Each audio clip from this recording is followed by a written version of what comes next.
Bulletin में आइए नजर डालते हैं आज की खास खबरों पर। गुजरात में जारी भीषण मानसूनी बारिश ने हाहाकार मचा दिया है। पिछले 3 दिनों में 28 से अधिक लोगों की जान चली गई है। नवसारी, डांग और बड़ौदा जैसे जिलों में हालात बद से बदतर हो चुके हैं, जहां नवसारी में 356 मिलीमीटर तक बारिश दर्ज की गई है। मौसम विभाग ने और भी भारी बारिश का रेड अलर्ट जारी किया है, जिससे हालात और भी बिगड़ सकते हैं। सौराष्ट्र और कच्छ के ऊपर बने गहरे दबाव से स्थिति और भी गंभीर होने की संभावना है। सरकार और आपदा प्रबंधन टीमें राहत और बचाव कार्य में जुटी हुई हैं। पश्चिम बंगाल में आज बीजेपी द्वारा आयोजित 12 घंटे के बंद ने जनजीवन को बुरी तरह प्रभावित किया। यह विरोध प्रदर्शन नब्बन्ना मार्च के दौरान पुलिस की कार्रवाई के खिलाफ किया गया था। इस बंद के चलते सार्वजनिक परिवहन सेवाएं ठप हो गई और कई व्यवसाय बंद रहे। कार्यकर्ताओं ने सड़कों और रेलवे को ब्लॉक कर दिया, जिससे लोगों को भारी दिक्कतों का सामना करना पड़ा। Union labour minister Mansukh Mandaviya ने आज केंद्रीय ट्रेड यूनियंस के साथ नए लेबर कोड के इम्प्लीमेंटेशन पर चर्चा की। यूनियंस ने लेबर कोड्स को लेकर चिंता जताई है, जो उनके मुताबिक मजदूरों के अधिकारों और लाभों को कमजोर कर सकते हैं। मंत्री ने लेबर्स के हितों को सुनिश्चित करने के लिए सरकार की प्रतिबद्धता को दोहराया, साथ ही उद्योगों की आवश्यकता के संतुलन पर भी जोर दिया। मलयालम फिल्म इंडस्ट्री में यौन उत्पीड़न के आरोपों की जांच अब गति पकड़ रही है। सरकार द्वारा एक विशेष टीम गठित की गई है, जो पीड़ितों के बयान दर्ज कर रही है।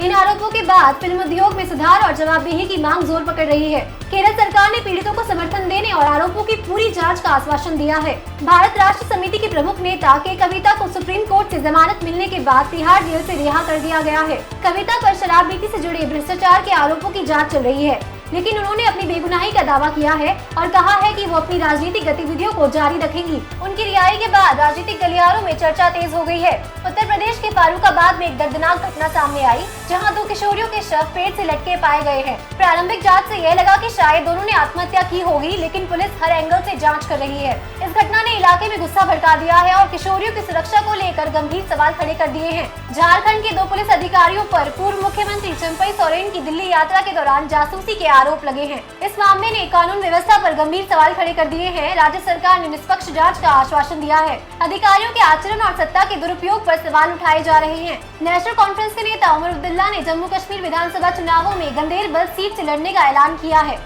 यह घोषणा जम्मू कश्मीर की राजनीति में एक महत्वपूर्ण कदम मानी जा रही है, खासकर अनुच्छेद 370 के हटने के बाद के राजनीतिक उथल पुथल के दौर में। उमर अब्दुल्ला इस चुनाव में अपनी पुरानी राजनीतिक पकड़ को फिर से स्थापित करने की कोशिश में रहेंगे। स्वास्थ्य कर्मियों के खिलाफ बढ़ते हिंसक घटनाओं को देखते हुए भारतीय सरकार ने अस्पतालों की सुरक्षा के लिए एक राष्ट्रीय टास्क फोर्स का गठन किया है। यह टास्क फोर्स चिकित्सा कर्मियों की सुरक्षा सुनिश्चित करने और अस्पतालों में सुरक्षित कार्य वातावरण बनाने के लिए दिशा निर्देश और प्रोटोकॉल विकसित करेंगी। इस पहल से अस्पतालों में काम करने वाले कर्मचारियों की सुरक्षा को बढ़ावा मिलने की उम्मीद है। चुनाव आयोग ने बीजेपी को एक प्रचार वीडियो में बच्चे के उपयोग को लेकर नोटिस जारी किया है।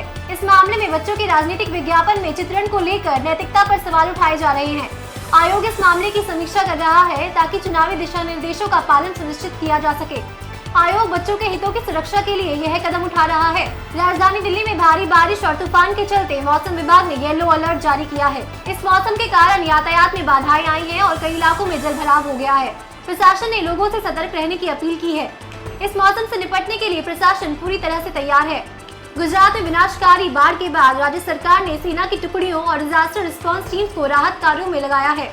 सरकार ने बाढ़ से विस्थापित लोगों के लिए राहत शिविर स्थापित किए हैं और प्रभावित लोगों को भोजन और चिकित्सा सहायता प्रदान करने के प्रयास किए जा रहे हैं। सरकार बाढ़ से प्रभावित लोगों की मदद के लिए पूरी तरह से प्रयासरत है। पेरिस पैरालंपिक्स का उद्घाटन समारोह हुआ, जिसमें दुनिया भर के खिलाड़ियों ने हिस्सा लिया। अगले 11 दिनों में इन खेलों के माध्यम से विकलांग खिलाड़ियों की उपलब्धियों को मनाया जाएगा और इन खेलों के प्रति जागरूकता बढ़ाने का प्रयास किया जाएगा। यह आयोजन खेलों में इंक्लूसिवनेस और अवेयरनेस बढ़ाने के लिए है। बीजेपी सांसद ब्रजभूषण सिंह ने दिल्ली हाईकोर्ट में यौन उत्पीड़न के केस के खिलाफ याचिका दायर की है। ब्रजभूषण पर कई बार अनुचित आचरण के आरोप लगे हैं और उनकी कानूनी टीम ट्रायल को रोकने की कोशिश कर रही है। इस कानूनी लड़ाई के नतीजों पर सबकी नजरें टिकी हुई हैं। भारत में चीते की प्रजाति को फिर से बसाने की परियोजना के तहत नमीबिया से लाए गए 20 चीतों में से एक पवन की मौत हो गई है। यह इस परियोजना में 8वीं मौत है, जिसने इस परियोजना के प्रबंधन और चीते के स्वास्थ्य पर सवाल खड़े कर दिए हैं। परियोजना के भविष्य को लेकर चिंताएं बढ़ रही हैं। यूक्रेन के राष्ट्रपति जेलेंस्की ने रूसी हमलों के जवाब में F-16 लड़ाकू विमानों की तैनाती की घोषणा की है। इस कदम से यूक्रेन की सैन्य क्षमताओं में वृद्धि हुई है और रूस के खिलाफ जारी संघर्ष में उन्हें अंतर्राष्ट्रीय समर्थन भी मिल रहा है। टेलीग्राम के CEO पावेल डुरोव पर फ्रांस में कई उल्लंघनों के आरोप लगे हैं। इन आरोपों का संबंध यूजर्स की प्राइवेसी और डेटा सुरक्षा से है, जिससे यूरोपीय नियमों के पालन पर सवाल उठ रहे हैं। इस मामले ने टेलीग्राम के संचालन पर भी सवाल खड़े कर दिए हैं। अभिनेत्री कंगना रनौत ने कांग्रेस नेता राहुल गांधी के खिलाफ विवादित बयान दिया है। कंगना के इस बयान ने सोशल मीडिया पर चर्चा छोड़ दी है, जिसमें राजनीतिक भाषा और सेलिब्रिटी के राजनीति में हस्तक्षेप पर बहस हुई। कंगना के बयान को लेकर समर्थन और विरोध दोनों सामने आ रहे हैं। ये आज के लिए बस इतना ही। ऐसे अपडेट्स के लिए बने रहिए एबीपी इंडिया न्यूज के साथ। धन्यवाद।